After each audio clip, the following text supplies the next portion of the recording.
جسمك مش هيشتغل صح من غير الثلاثه دول. يلا نعرف مين هم. فاكرين الاربع اركان اللي اتكلمنا عنهم؟ النهارده معانا الركن الاول اللي هو الماكرو نيوترينز. الماكرو نيوترينز اللي هم مصادر الطاقه الاساسيه لجسمك. تخيل جسمك بيت من 3 اعمده. العمود الاول اللي هو الكربوهيدراتس. الكربوهيدراتس اللي هي العمود اللي شايل الطاقه. العمود الثاني اللي هو البروتين، وده اللي ماسك الجسم وبيصلح التلف. العمود الثالث اللي هو الدهون، ودي المسؤوله واللي بتنظم الهرمونات والفيتامينات. لو واحد منهم وقع البيت بينهار.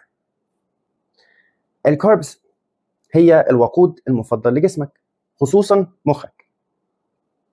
الكاربس الكويسه هي زي الرز البني، الحبه الكامله، زي الشوفان، زي البطاطا، ودي بتديك طاقه ثابته طول اليوم.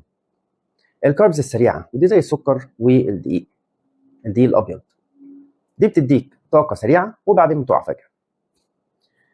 الكاربس بتفعل الانسولين اللي هو المسؤول واللي بيخزن الطاقه، وكمان بتاثر على السيروتونين اللي هو هرمون السعاده. مخك بيشتغل على الكاربس، علشان كده لما بتحس بالجوع بتحس ان انت مش مركز كويس. البروتين بيصلح ويبني كل حاجه في جسمك، زي الجلد، الشعر، جهاز المناعه، وكمان العضلات. زي مكعبات الليجو كده بالنسبه لجسمك. بيخلي جسمك يحس بالشبع، وكمان مسؤول عن هرمون الجريلين اللي هو هرمون الشبع. مصادره اللحمه، الفراخ، البيض، السمك، الفول، العدس.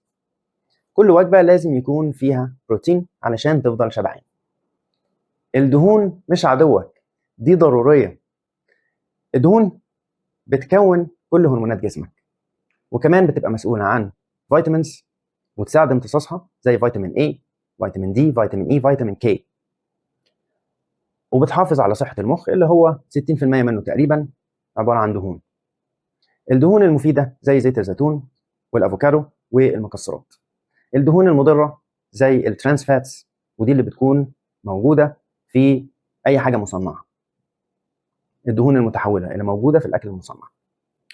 كل وجبه محتاجه الثلاثه دول.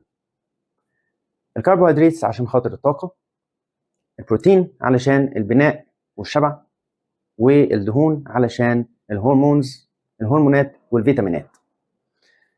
التوازن يعني جسمك يبعت رسائل صح.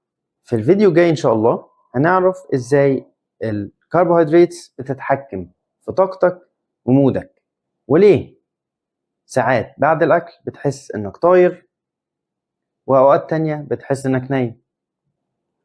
استنى الحقيقة عن لعبة الطاقة.